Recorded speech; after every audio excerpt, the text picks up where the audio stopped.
When we started CCBHC in the journey, a lot of unknowns. So we had more than any other state in the country. We had more agencies and more clinics embrace the model, but it was new and a lot of unknowns. Back in the day, community mental health in Missouri was severely underfunded.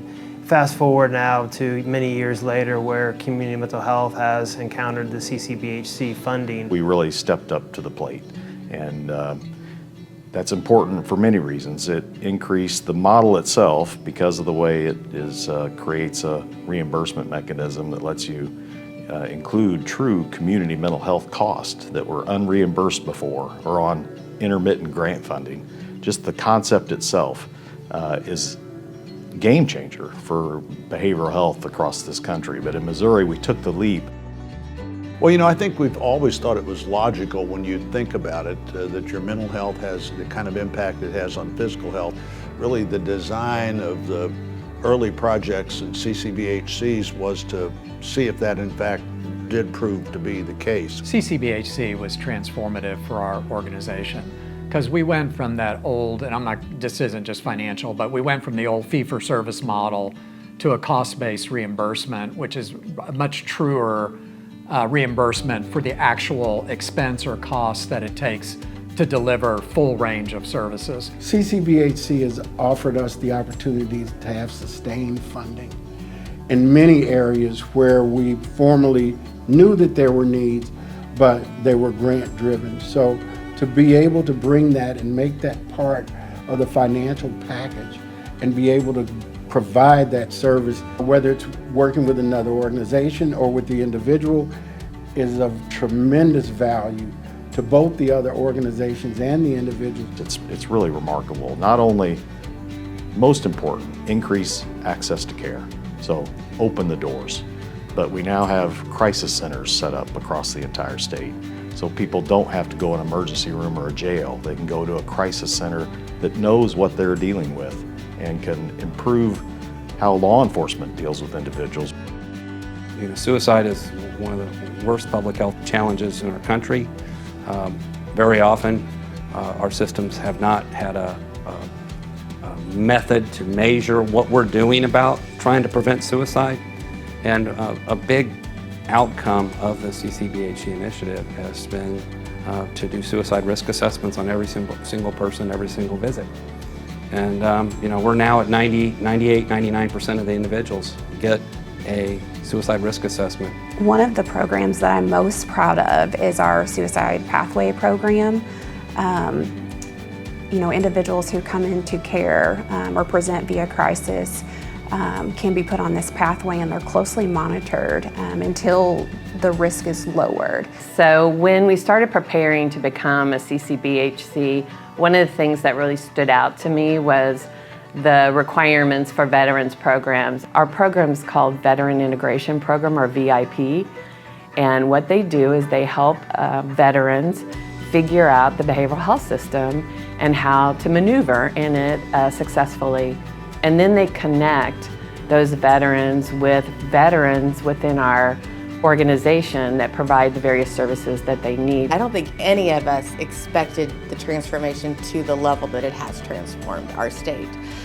Just ability to access services more timely, location of services. I don't think we ever thought we would be seeing just the expansion across our state the way we have. I mean, I'm so proud of where it landed. I get to go around the country now and talk about how phenomenal CCBHC is and how important it is for other states to really get this figured out and get moving on it. Probably the thing I'm most proud of at this point, we rolled with 988, and no other state was able to roll with 988 in the entire crisis continuum like we've been able to do. I love this model because there isn't an expectation that one organization has to do it all. The CCBH model really focuses on those community partnerships to make sure individuals have that comprehensive whole person type of care. We're providing services that address the overall well-being and care of our clients.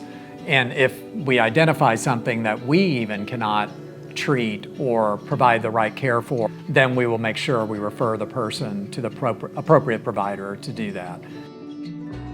So we have access to data just all over the place. And so when we say data-driven, we don't necessarily mean the decisions are being made by the data. We're making decisions based on what the data is telling us. And so when we ask the right questions, we're able to move forward in a way that addresses the areas in our state that could use more work, that have a focused need. In Missouri, we believe that data shouldn't be kept a secret. We should share it across the board. Our providers know what the statewide numbers look like, and they know the numbers by region. So if they were able to look at a list for individuals who had hospital follow-ups completed, they would want to look at another agency who is maybe the same size, the same socio-demographic type area, whether it's urban, rural. And so by sharing our data, we're creating a system where everyone is ready to improve.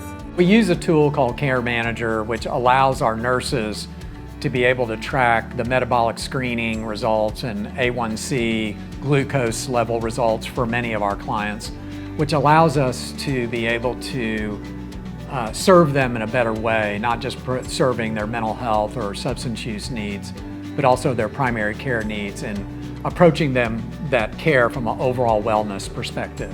And that tool is really helpful because the data we get from that tool helps us stratify who's needs extra attention or who's doing well and continue on course.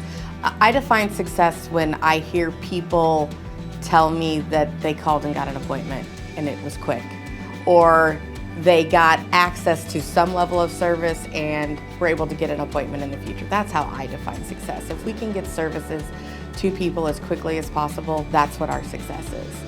And just the data that we have that continually proves those points has been huge, and that was not possible without the collaboration and the provider organizations understanding that that data piece was a huge part of our telling this story over and over and over again.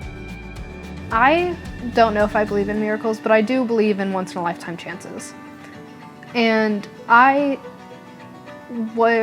been in so many facilities and foster homes, and at the point I was when I came to Milano, I didn't think that anyone would be how I needed them to be.